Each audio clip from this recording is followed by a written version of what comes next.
오늘은 어버이 주일인데 부모를 공경하라라는 제목으로 말씀을 드리겠습니다. 오늘 우리가 읽은 이 본문 말씀은 솔로몬 왕이 지혜롭게 판결한 아주 유명한 말씀인데 예수님을 믿지 않는 분들도 알 수 있는 아는 그런 내용이죠. 이제 이 내용을 보면은 어머니들이 가지고 있는 자식들에 대한 그런 기본적인 사랑을 보여주는 그런 이야기이기도 합니다. 두 여인이 등장하는데요. 몸을 파면서 사는 창녀들입니다. 두 사람이 같은 집에서 함께 사는데 사흘 간격으로 거의 동시에 아이를 낳았어요. 그런데 하루는 잠을 자고 일어나서 보니 한 아이가 죽어 있는 거예요. 그래서 서로 싸우기 시작하는데 두 여인이 서로 살아있는 아이가 자기 아이다라고 이렇게 우기는 겁니다. 그래서 할 수 없이 결국 솔로몬 왕에 가서 이제 판결을 받게 되어지는데 똑같이 두 여인이 산 아이가 내 아이입니다라고 이렇게 주장하는 거예요. 그래서 솔로몬 왕이 어떻게 했습니까? 신하에게 칼을 가지고 오라고 했어요. 신하에게 칼을 가지고 오게 해서 이 여자들이 서로 산 아이가 자기 아이라고 우겨대니 칼로 이 아이를 갈라라. 그래서 이렇게 반씩 나눠 가시라 이렇게 명령을 내려요. 오늘 본문 말씀을 제가 안 읽었네요.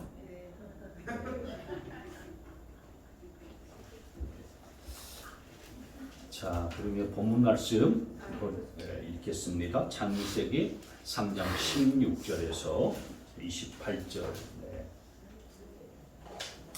좀 깁니다만은 그래도 읽죠. 자, 하루는 창녀 두 사람이 왕에게 와서 그 앞에 섰다.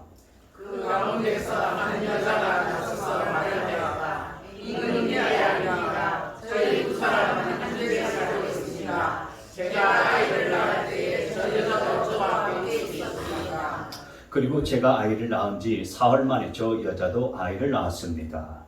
그 집 안에는 우리 둘만 있을 뿐이고 다른 사람은 아무도 없었습니다. 그런데 저 여자가 잠을 자다가 그만 잘못하여 마트에 아이를 빨아뭉개었으므로 그 아들은 그날 밤에 죽었습니다. 그런데 이 종이 깊이 잠든 사이에 저 여자가 한밤중에 일어나서 아이를 바꾸었습니다. 저희 옆에 누워있는 저의 아들을 데리고 가서 자기 품에 두고 자기의 죽은 아들은 저의 품에 누워 놓았습니다.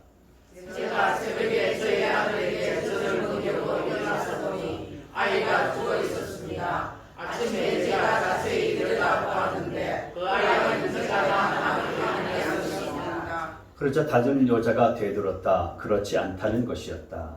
살아있는 아이가 자기 아들이고 죽은 아이는 다른 여자의 아들이라고 우겼다. 먼저 말을 한 여자도 지지 않고 살아있는 아이가 자기 아들이고 죽은 아이는 자기의 아들이 아니라고 맞섰다. 그들은 이렇게 왕 앞에서 다투었다.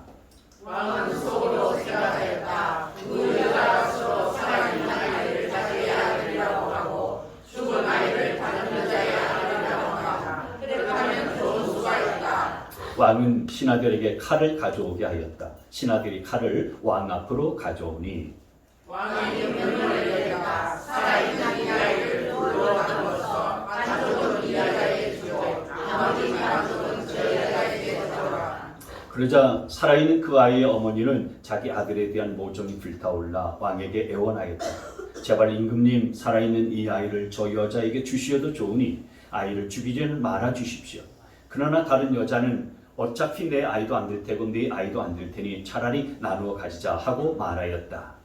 그때 드디어 왕이 명령을 내렸다. 살아있는 아이를 죽이지 말고 아이를 양보하는 저 여자에게 주어라. 저 여자가 그 아이의 어머니이다. 같이 읽습니다. 모든 이스라엘 사람이 왕이 재판한 판결 소식을 들었다. 그리고 백성들은 왕이 재판할 때에 하나님께서 주시는 지혜로 공정하게 판단하는 것을 알고 왕을 두려워하였다.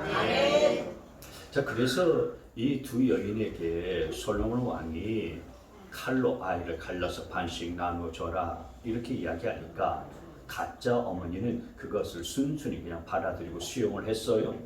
근데 이 아이를 낳은 진짜 생모는 뭐라고 얘기합니까? 그 아들에 대한 모정이 불탔다라고 했고요. 그러면서 제발 임금님, 살아있는 이 아이를 저 여자에게 주시어도 좋으니 아이를 죽이지는 말아 주십시오. 이렇게 간절하게 아이를 살리려 하는 모정, 어머니의 마음이 이렇게 드러나죠. 그런데 이 가짜 엄마는 뭐라고 했습니까? 여기 26절 그 부분에 보니까 어차피 내 아이도 안 될 테고 네 아이도 안 될 테니 차라리 나눠 가지자. 그렇게 말했어요.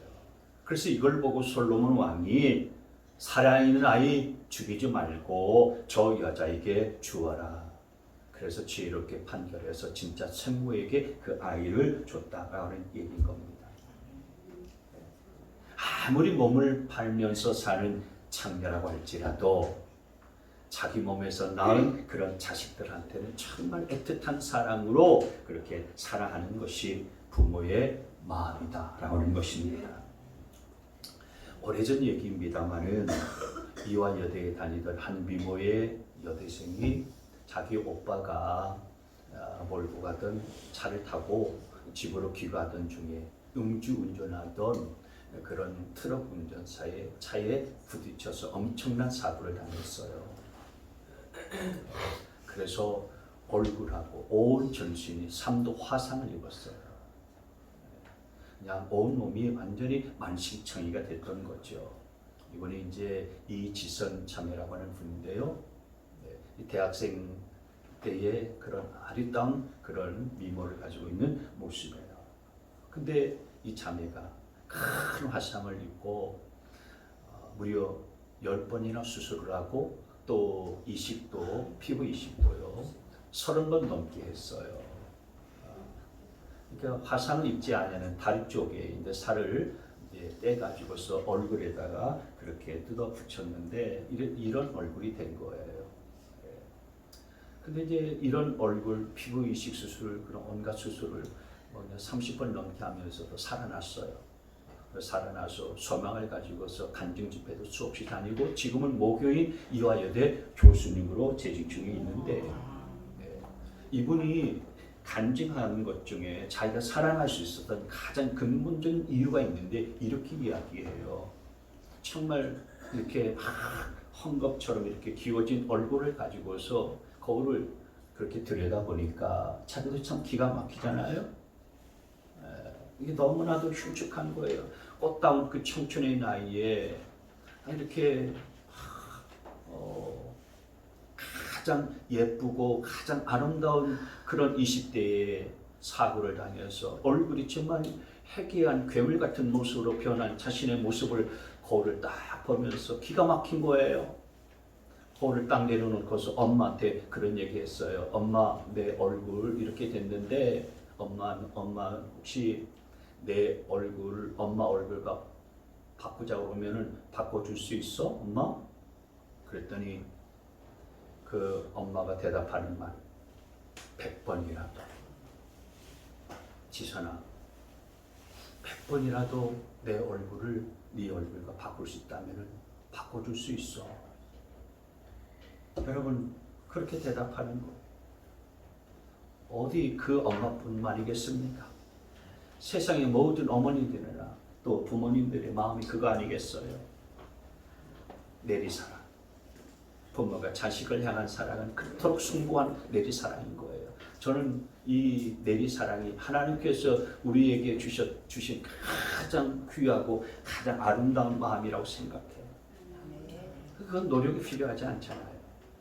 그건 뭐 그냥 기본적으로 가지고 있는 마음이에요. 하나님께서 선물로 주신 그런 마음인 거예요. 그래서 인간이 가질 수 있는 가장 거룩하고 숭고한 마음이 뭐냐? 바로 부모가 자녀를 사랑하는 그런 마음인 겁니다. 여러분 이제 이 부모의 그 자식에 대한 내리사랑의 마음은 우리의 삶을 돌아봐도 알 수가 있어요. 여러분 우리가 돈을 어떻게 쓰느냐 하는 것들을 보면은 알 수가 있는데 여러분 우리 부모들이 자식들에 대해서 돈을 얼마나 잘 씁니까? 돈 없어도 빌려서라도 자식을 뭐 한다라고 하면은 막 대줄 그런 마음 가지고서의 그냥 지극정성을 다 쏟지 않습니까? 어떤 사람이 계산한 걸 보니까 우리나라 사람이 자녀를 낳고 대학을 졸업할 때까지 얼마나 들까 이걸 계산해 봤는데 평균 얼마 될 것 같습니까? 3억이 넘어요. 3억이 넘습니다. 자녀를 낳으면서 대학 졸업할 때까지 자녀 양육비가요 세계에서 1위에 제일 높아요. 미국 4배 돼요. 미국이 4위인가 5위쯤 되거든요. 중국이 그 다음으로 자녀 양육비가 많은데 우리나라 사람들이 그렇게 자녀에 대해서 쏟는 그런 정성이 그렇게 애틋하고요 아주 극성인 겁니다. 근데 여러분 거꾸로 생각해 보세요. 자녀들은 부모를 위해서 돈을 얼마나 쓸까요? 부모님은 자녀들에서 평생 3억을 넘게 그렇게 쓰는데 부모님을 위해서 한 200~300만 원 쓰려고 하면은요 가족들 모여가지고 회의도 해야 되고 말이죠. 부부 사이에 막 그거 쓴다고 막 서로 싸우고 막 다투고 말이죠. 막 친전들 내고 막 분란이 일어나지 않습니까? 그래서 참 내리사랑이라고 하는 것은 그렇게 쉬운 건 아닌데 아주 자연스럽게 일어나는 것인 반면에 올리 효도는요 그렇게 쉬운 게 아닌 거예요. 부모와 자녀의 관계가 어떻게 변하는지 그 부모 자녀의 변천사를 표현한 몇 가지 글들이 있는데요. 어떤 분이 이렇게 표현했어요. 의왕하고 태어날 때는 내 자식, 사춘기가 되면 희미한 옛사랑의 그림자, 결혼하면 사돈의 팔촌, 애 낳으면 동포, 이민 가면 해외 동포 이렇게 표현을 했어요. 또 어떤 분은요 빚진 아들은 내 아들, 잘난 아들은 나라의 아들, 돈 잘 버는 아들은 사돈의 아들 그렇게 표현하셨고 또 어떤 분은 딸 하나 둔 엄마는 딸네 집 설거지꾼, 아들 하나 둔 엄마는 양로원 신세 그렇게 표현했어요. 또 어떤 분은 출가시킨 아들은 큰 도둑, 며느리는 좀도둑, 손자들은 떼방도 이렇게 표현을 했어요. 그래서 사랑이라고 하는 것은 그냥 내리사랑이라는 거예요. 내리사랑. 여러분 올리효도가 참 좋은데 그 올리효도는요 참 쉽지 않은 거예요. 그게 잘 되지 않는 게 현실입니다.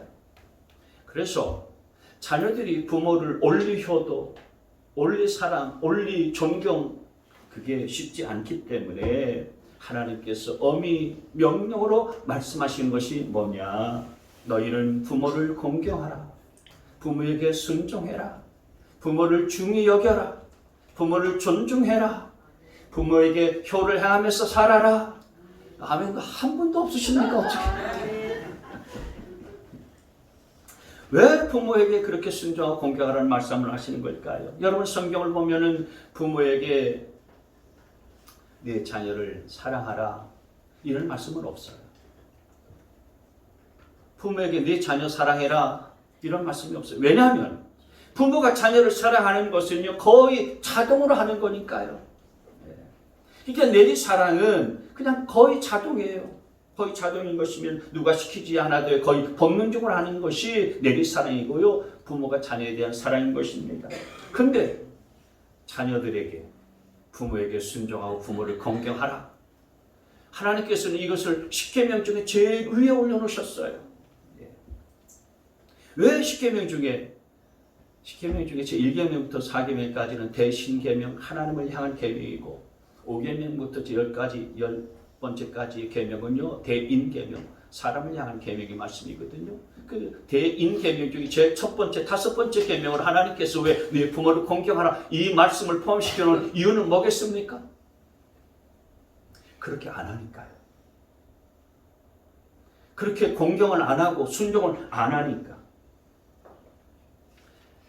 부모님을 그렇게 숭고한 사랑으로 하나님을 사랑하듯이 그렇게 사랑하거나 그렇게 공경하지 않으니까 하나님께서 그 십계명에 그런 말씀을 담아 두신 거예요. 자녀들은 올리 사랑을 하지 않으니까 하나님이 명령하신 겁니다. 명령하셨을 뿐만 아니라 이 부모를 공경하라고 하는 이 계명에는 조건부 약속도 있어요. 하나님께서 약속을 해놓으셨어요. 네가 이렇게 공경하고 순종하면 이런 복을 주마. 이렇게 약속도 해놓으셨다고요. 같이 한번 읽습니다. 출애굽기 20장 12절 시작. 네 부모를 공경하라. 그리하면 네 하나님 여호와가 내게 준 땅에서 내 생명이 길리라. 아멘. 여러분 이게 10계명 중에서 제 5계명인데 부모를 잘 섬기고 공경하면은 하나님께서 내게 준 땅에서 내 생명이 길게 해주시겠다. 장수하게 해주시겠다. 이렇게 축복을 약속해 주셨어요. 우리 원로 목사님이 올해 93 되셨잖아요. 네? 34년생이세요. 근데 이렇게 장수하는가 이 말씀 때문에 그래요. 네. 제가 어린 시절에 할아버지 서울에 사실 때에 인사를 드리러 가면은 저희 아버님이 항상 할아버지에게 그냥 인사하지 아니하시고 잘 계셨습니까? 그냥 말로 인사 건네지 아니하시고요. 항상 절하셨어요. 그러면 제가 그걸 보고서 저는 어떻게 뻣뻣하게 서서 인사할 수 없으니까 저도 같이 절하는 거예요. 명절 때, 설날 때만 절하는 게 아니에요. 늘 올라가서 만나 뵙게 되오면 항상 엎드려서 절하면서 인사하시고.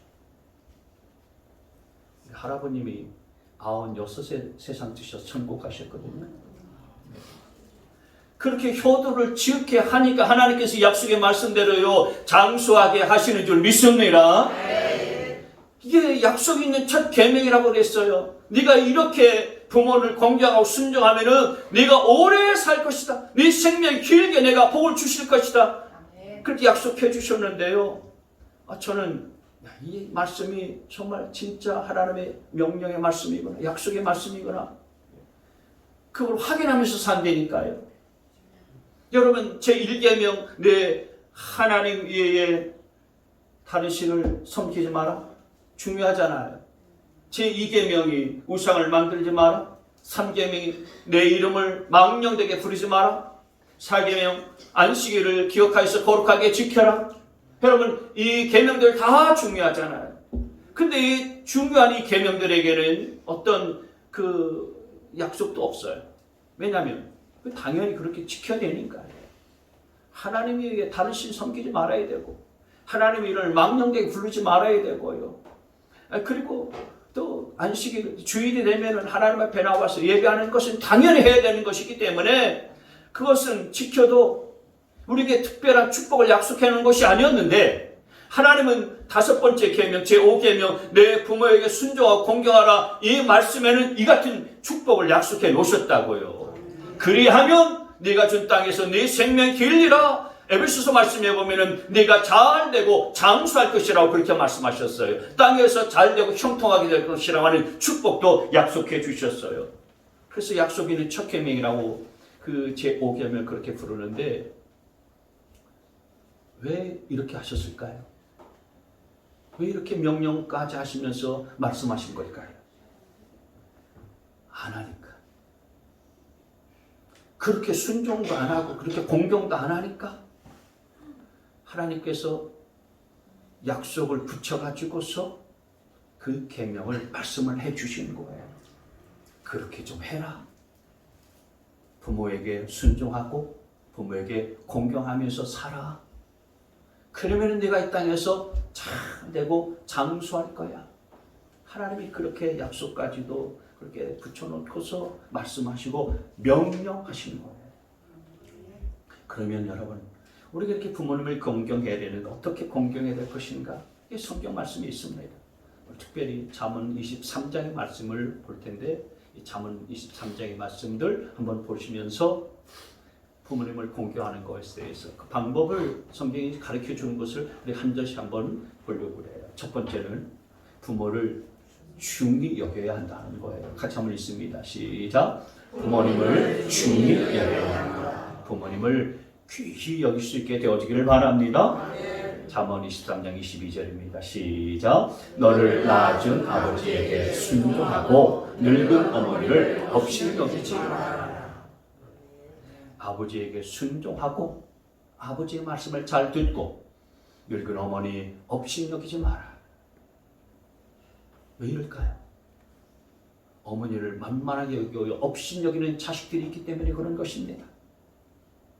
여러분 못된 아들들이요 어머니를 얼마나 업신여깁니까? 네? 이 부모에게 순종하고 공경하라. 이 순종, 공경이라고 하는 것은 가정에 어떤 위계가 있고 질서가 있다는 것을 가리키는 단어예요. 가정에 높은 자리가 있고 낮은 자리가 있다.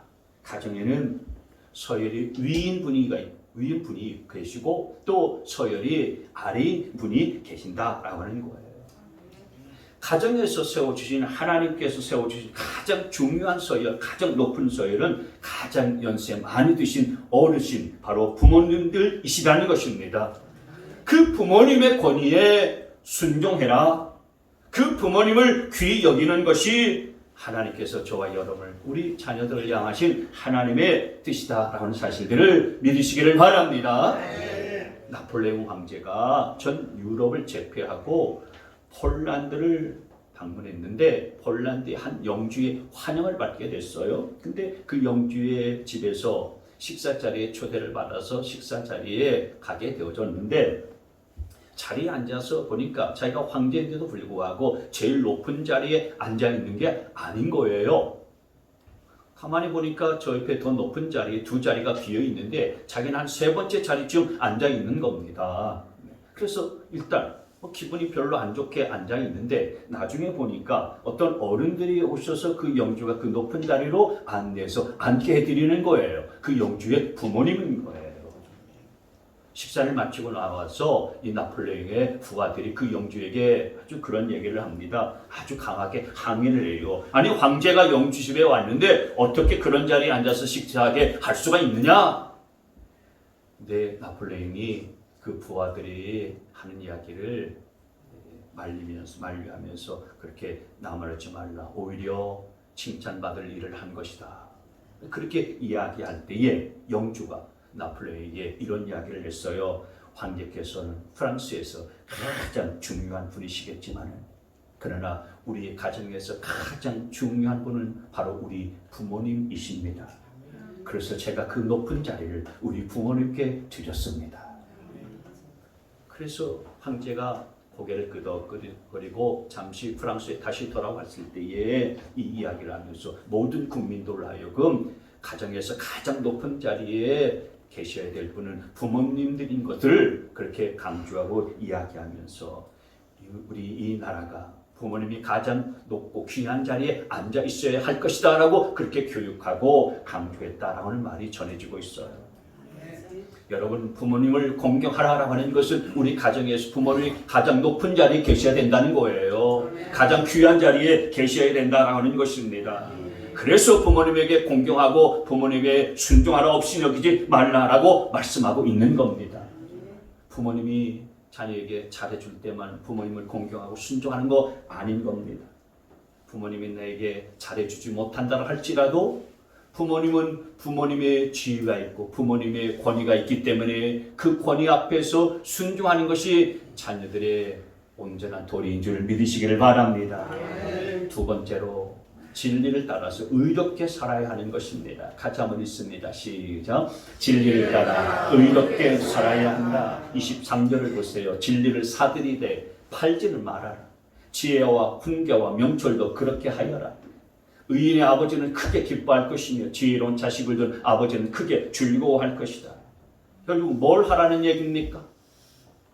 의롭게 살라는 얘기예요. 어버이날 되고 또 뭐 생신이 되고 명절 때 되면 마음을 표시하기 위해서 선물도 사다 드리잖아요. 물론 그렇게 하셔야 됩니다. 그렇게 선물도 사드리시고 그렇게 행함으로 표현하실 줄 알아야 돼요. 그러나 그보다 먼저 더 중요한 것이 있는데 그게 뭐냐면은 우리 부모님들이 볼 때에 우리의 삶이 자랑스러워야 된다 이거예요. 우리의 자녀들의 삶이 진리 속에 거해야 된다는 것입니다. 죄악과 타협해서는 안 된다라고 하는 거예요. 미국의 한 한인 교회의 권사님의 아들이 하나 있는데 그 한인 교회 목사님의 간증을 통해서 들은 이야기예요. 그 권사님의 아들이 정말 천덕꾸리 신세. 중고등학교 다닐 때부터 술, 담배는 기본이고 마약까지 하는. 그래서 나중에는 마약 중독자가 되어버렸대요. 근데 마약을 하게 되면 성인이 됐어도요, 마약만 하지 않는답니다. 이 마약을 하려면 돈이 필요하잖아요. 또 은밀하게 거래를 해서 사야 되잖아요. 그러니까 마약만 하는 게 아니고 이 마약 중독자들은요, 강도질을 하고 도둑질을 한다는 거예요. 그 마약 비싸고요, 은밀하게 사야 되니까 돈이 필요하지 않습니까? 그러니까 도둑질을 한다는 겁니다. 그러니까 이 아들 녀석이 그런 삶을 살았다는 거예요. 그러면서 교도소를 8번씩이나 들락날락 거렸다는 것입니다. 30대가 중반 됐는데까지도 그렇게 하더라는 거예요. 정신을 못 차리는 거죠. 근데 그 어머니 권사님이 병상에 들어눕게 되었는데 목사님에게 하는 말씀이 그 말씀이에요. 목사님, 저는 하늘이 부끄러워요. 사람들을 제가 쳐다볼 수가 없어요. 정말 부끄럽습니다. 저는 잠이 들면 그대로 깨어나고 싶지가 않아요. 죽는 게 차라리 속이 더 편해요. 그 어머니 권사님이 그런 이야기를 하더라는 거예요. 그러면서 결국은 돌아가셨는데, 여러분, 오늘 말씀이 그 말씀 아닙니까? 그런 짓 하면서 살지 말라, 그 얘기잖아요. 부모님의 가슴에 대못을 박는 그런 짓을 하면서 살아서는 안 된다라고 말씀하고 있는 것입니다. 진리를 따라서 의롭게 살 줄 알아야 된다라고 하는 거예요. 진리를 버리지 말라라고 하는 것입니다. 여러분, 우리가 돈을 많이 못 벌고 그 남들보다 공부를 많이 못했다 할지라도 그렇다고 큰 집에서 살지 못했다 할지라도 부모님을 부끄럽게 하는 자식은 되지 말아야 된다라고 하는 거예요. 부모님이 생각할 때에 그래도 내 자식은 착한 아이야. 내 자식은 다른 사람보다 부유하게 살지는 못할지라도 깨끗하게는 사는 아이지. 정말 정직한 아이야. 어디 내놔도 부끄럽지 않은 아이다. 그리고 참 법 없이도 살 사람이야. 여러분, 이렇게 부모님이 말할 수 있도록 사는 삶을 살아야 된다라고 하는 것입니다. 세 번째로, 부모님을 자랑스럽게 여길 줄 알아야 된다. 자, 시작. 부모님을 자랑스럽게 여겨야 한다. 25절 말씀. 너의 어머니를 즐겁게 하여라. 특히 너를 낳은 어머니를 기쁘게 하여라. 부모님을 즐겁게 해드리고 기쁘게 해드리는 것이 효다. 이렇게 말씀하는 겁니다.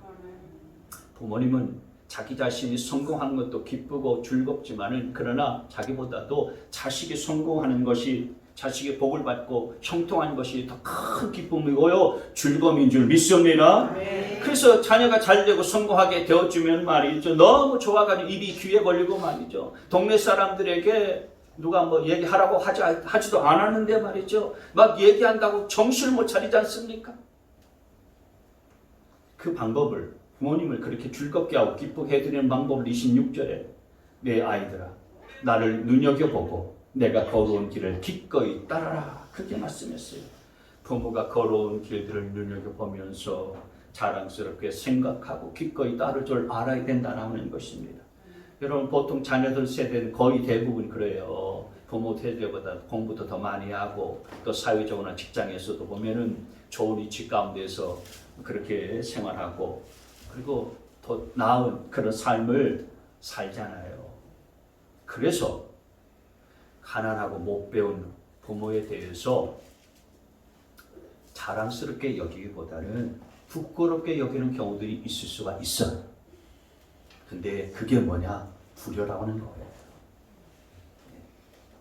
비록 부모님이 초등학교도 다니지도 못하시고 세상 사람들은 직업에 귀천이 없다라고 그러지만은, 그러나 세상의 관점에서 볼 때 그렇게 자랑스럽지 못한 직업 속에서 평생을 보냈다라고 할지라도 그 부모님 때문에 오늘 내가 있다는 사실들을 감사히 여기고 그분들이 걸어온 길들을 부끄럽게 여기지 아니하고 자랑스럽게 여기는 것이 부모의 자녀의 그런 도리고 자녀의 모습이고 그것이 효다, 이렇게 말씀하시는 줄 믿으시기를 바랍니다.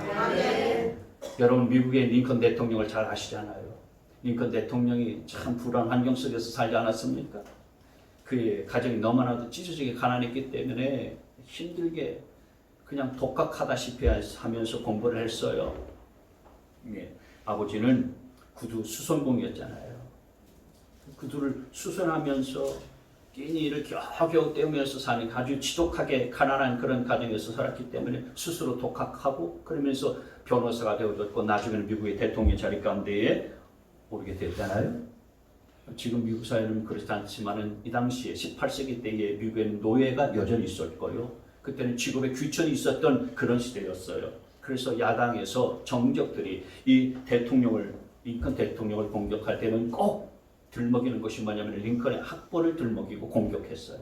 그리고 그 아버지와 그리고 집안의 환경과 배경, 성장 과정을 끄집어내기 이슈였다는 거예요. 어느 한 야당 의원이 링컨 대통령이 상원에서 연설할 때에 이런 이야기를 했답니다. 당신 아버지는 구두 만드는 사람 아닙니까? 당신 같은 가정에서 우리나라의 대통령이 된 게 참 기가 막힙니다. 그러면서 하는 얘기가 이 구두도 당신 아버지가 만들어 준 건데 참 놀랍지 않습니까? 그때에 링컨 대통령이 이렇게 응수했다고 합니다. 오래간만에 우리 아버지에 대해서 상기시켜 주셔서 참 감사합니다.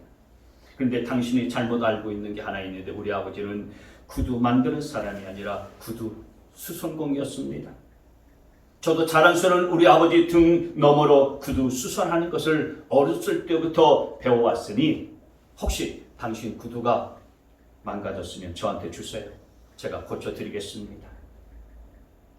링컨은 자기 아버지를 자랑스럽게 여겼던 겁니다. 비록 자기 아버지가 가난하고 구두 수선공이라서 자기에게 학비도 대주지 못하는 그런 처지였지만은 그러나 그걸 부끄럽게 여기지 아니하고 어디서든지 자기 부모를 자랑스럽게 그렇게 여겼었던 거예요. 그래서 하나님께서 그걸 보시고 축복하셨기 때문에 미국뿐만 아니라 전 세계의 가장 존경받는 대통령으로 그 링컨 대통령이 우뚝서게 된 거 아닙니까? 그래서 부모가 걸어온 길들을 출고하고 인정하고 자랑스럽고 또 따를 줄 알아야 된다라고 하는 말씀인 것입니다. 물론 부모도 온전치 않아요. 부모도 실수할 때가 있고 잘못할 때도 있고 부모도요 죄를 저지를 때도 있잖아요. 부모가 신이 아닌 이상 다 연약한 존재이기 때문에 잘못할 때도 있잖아요. 그래서 자녀들이 볼 때에 부모가 걸어간 길들을요 자랑하기도 그렇고 기꺼이 따라가기도 좀 어려울 수도 있어요. 그분들이 그런 길들을 걸어왔기 때문에 우리 주님의 온전한 사랑과 은혜 속에서 성장해오고 자라오셨다면 그러지 않았을 텐데 그래서 부모님을 이해하는 것이 필요해요. 여러분 성경을 보면 하나님이 내려오시면서 가장 이 사람은 정말 의인이라고 인정했었던 사람이 있는데 노아예요. 창세기 6장 9절 말씀에 보면 노아는 당대에 의롭고 흠이 없는 사람이었다. 하나님과 동행하는 사람이었다고 이렇게 이야기했어요. 그런데 이렇게 당대에 의인이었고 흠이 없는 노아였음에도 불구하고 그도 실수했잖아요. 포도주에 취해가지고 만취가 되어서 그냥 하체를 다 드러내고 벌거벗은 그런 몸으로 드러눕는 그런 추태를 부렸지 않습니까? 그걸 보고서요 셋째 아들인 함이 그냥 떠들고 다녔기 때문에 결국 그 함과 그의 자손들이 저주받는 그런 고생스러운 삶을 살게 됐잖아요. 부모님들도 어떻게 보면 다 죄인들이에요. 우리가 어렸을 때는 엄마 아빠를 보면 마치 하느님같이 그렇게 여겨지고 생각하는 그런 순간들도 있었지만 이제 성년이 됐으면 부모님의 실수도 연약하기 때문에 그럴 수밖에 없었겠구나. 이해하고 받아들이고 그리고 연약하기에 그렇게 실수했을 거야. 주님의 사랑을 가지고서 너 그렇게 그것을 이해하면서 그 길들을 감싸주는 것이 저와 여러분에게 필요하다. 그 말씀을 해주시는 것입니다. 마지막으로 중요한 것은 행복하게 살아야 된다라고 하는 것입니다. 같이 한번 읽습니다. 시작. 행복하게 살아야 한다. 여러분 우리가 행복하게 사는 것이 효도인 줄 믿으시길 바랍니다. 여러분 부모님들이 자녀들을 향해서 갖고 있는 소망은 딱 한 가지죠. 어렸을 때 아이를 키우는 부모도 그렇고요. 이제 늙어 돌아가실 때도 마찬가지예요. 부모들이 자식을 향해서 품는 소망과 마음이 있다면 그것은 오로지 자녀들이 어떻게 사는 걸까요? 그렇습니다. 자녀들이 행복하게 사는 거예요. 자녀들이 잘 사는 것이 부모의 최고의 소망이고요 마음인 것입니다. 그러니 여러분 행복하게 사시기를 바랍니다. 행복하게 사는 게 효도인 것입니다. 그래서 여러분 예전에 우리 부모들에게서 제일 막심한 불효는 뭐냐? 자기 몸을 상해하는 거. 자기 몸을 해치는 거예요.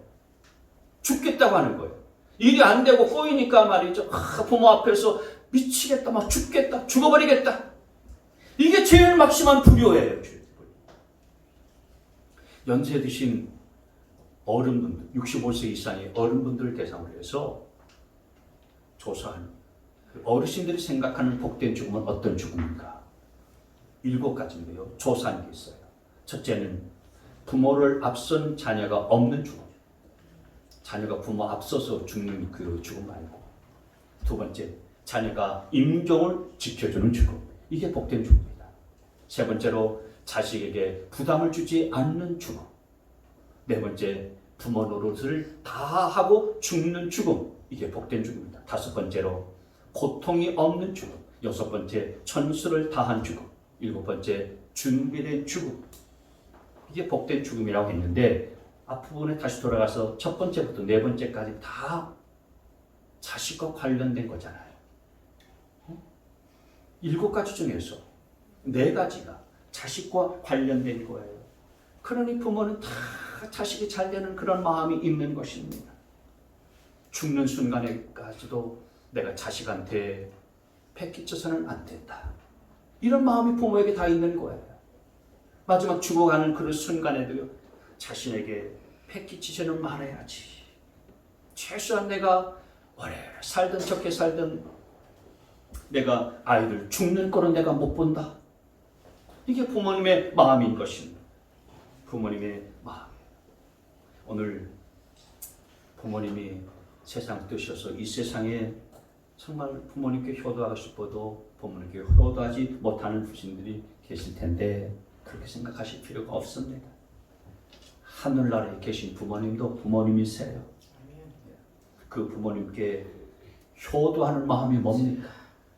이 땅에서 내가 행복하게 사는 거예요.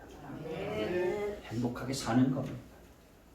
얼굴에 일이 안 된다고 풀리지 않는다고 힘들다고 인상 찡그리면서 살지 않고 부모님 앞에 정말 인상 쓸 일이 있어도 부모님 앞에서는 얼굴 환히 펴고 써요. 나 정말 행복하게 잘 살고 있어요. 그렇다고 해서 그냥 포장하고 뭐 윗선을 떨라 그 얘기는 아닙니다. 네? 막 자기 몸을 해하면서 부모님의 마음을 괴롭게 해서는 안 된다라고 하는 거죠. 여러분 인상 쓰고 다니면 부모님의 마음 편치 않아요. 부모님의 마음은요 찢어지는 것입니다. 저놈이 또 뭐 때문에 저렇게 고생하고 인상 쓰나.